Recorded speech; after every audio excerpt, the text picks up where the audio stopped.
Halo teman-teman, perkenalkan, saya Hansun Pribadito. Di sini, saya mewakili kelompok 4 akan menjelaskan bagaimana mekanisme pembuatan somatropin. Pada tahap pertama, dilakukan isolasi gen somatropin. Proses dimulai dengan isolasi gen somatropin dari mRNA yang ditemukan pada kelenjar pituitari sapi. Gen ini kemudian disalin menjadi DNA komplementer atau cDNA.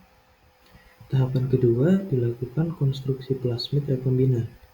cDNA somatropin dimasukkan ke dalam plasmid, yang merupakan molekul DNA kecil dan melingkar yang dapat bereplikasi secara independen di dalam sel bakteri. Pada tahap ketiga dilakukan transformasi bakteri.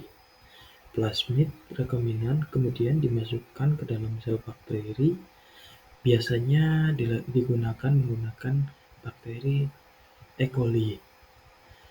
Melalui proses yang disebut transformasi, bakteri ini akan bertindak sebagai pabrik untuk memproduksi somatropin. Setelah dilakukannya transformasi bakteri, selanjutnya dilakukan fermentasi. Bakteri yang telah ditransformasi dibiarkan dalam kondisi fermentasi yang dioptimalkan untuk memaksimalkan produksi somatropin. Selama fermentasi, bakteri akan mengekspresikan gen somatropin dan menghasilkan protein somatropin. Setelah dilakukannya proses fermentasi, kemudian dilakukan proses pemurnian, karakterisasi, dan pengujian. Proses pemurnian ini dilakukan agar somatropin dapat dipisahkan dari sel bakteri dan media fermentasi melalui serangkaian proses pemurnian.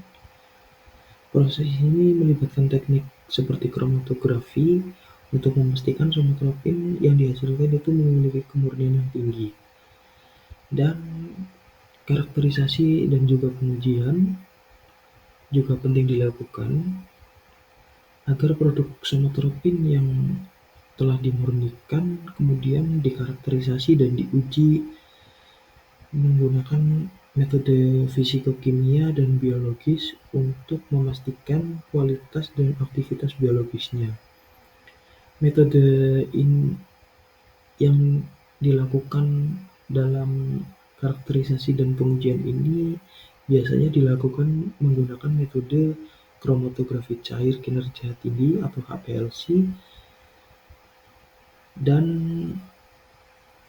elektroforesis kapiler kinerja tinggi atau HPCE. Demikian yang dapat saya sampaikan. Sampai jumpa di lain kesempatan. Terima kasih. Oh iya, jangan lupa ya untuk klik subscribe, like, dan share ke orang lain supaya ilmu kita makin bertambah. Terima kasih.